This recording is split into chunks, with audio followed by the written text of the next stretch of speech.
అపరాధ భావం నుండి ఆత్మీయ స్వేచ్ఛ వరకు. పరిచయం. ప్రియమైన దేవుని బిడ్డలారా, నేడు మన సమాజంలో చాలామంది ఎదుర్కొంటున్న అతిపెద్ద సమస్య అపరాధభావం, గిల్ట్.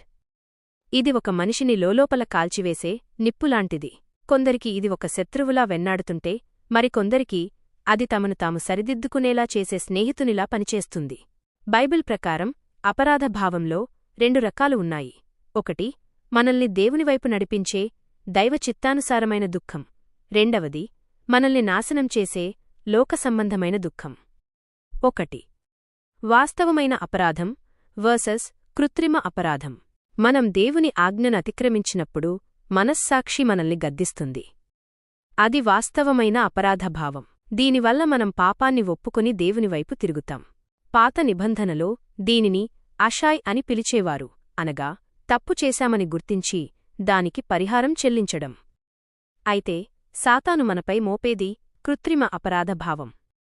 ఇది ఒక మూసుకుపోయిన ఊబిలాంటిది.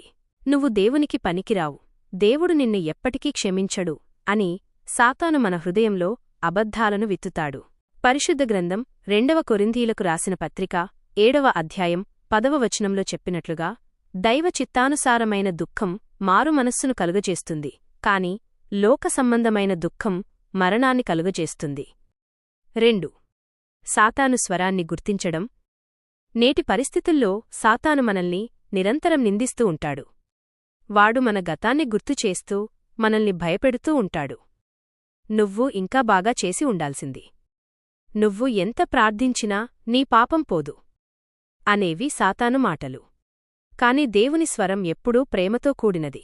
యోహాను సువార్త 8వ అధ్యాయం 32వ వచనం ప్రకారం, సత్యము మిమ్మును స్వతంత్రులనుగా చేయును. దేవుడు మనల్ని సరిచేస్తాడే తప్ప మనల్ని అధపాతాళానికి తొక్కడు. 3. విడుదల పొందే మార్గం. నేటి కాలానికి అనువైన సూచనలు.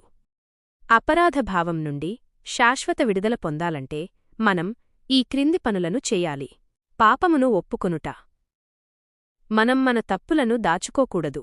1 యోహాను పత్రిక 1వ అధ్యాయం 9వ వచనము చెబుతున్నట్లు, మన పాపములను మనము ఒప్పుకొనిన ఎడల ఆయన నమ్మదగినవాడును నీతిమంతుడును గనుక ఆయన మన పాపములను క్షమించి మనలను పవిత్రులుగా చేయును. గతాన్ని విడిచిపెట్టుట. గతం గతించినది. దేవుడు మన పాపాలను తూర్పునకు పడమర ఎంత దూరమో అంత దూరంగా ఉంచాడు. యెషయా గ్రంథం 43వ అధ్యాయం 18వ వచనంలో ప్రభూ సెలవిస్తున్నట్లు, మునుపటి వాటిని జ్ఞాపకము చేసుకోకుడి. క్రీస్తులో నూతన సృష్టి. మీరు క్రీస్తును అంగీకరించినప్పుడు మీరు పాత మనిషి కాదు. 2 కొరింథీయులకు రాసిన పత్రిక 5వ అధ్యాయం 17వ వచనం ప్రకారం, మీరు క్రీస్తులో నూతన సృష్టి. పాతవి గతించాయి, సమస్తము నూతనమాయెను. 4. ముగింపు. కృపలో నడవండి.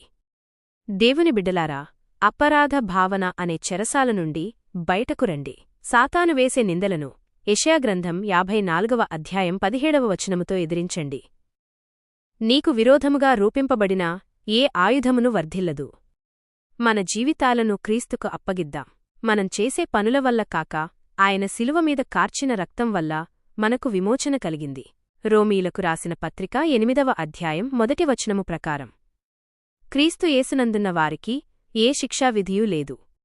ఈ వాగ్దానాన్ని నమ్మి సమాధానంతో ముందుకు సాగండి. ప్రార్థన.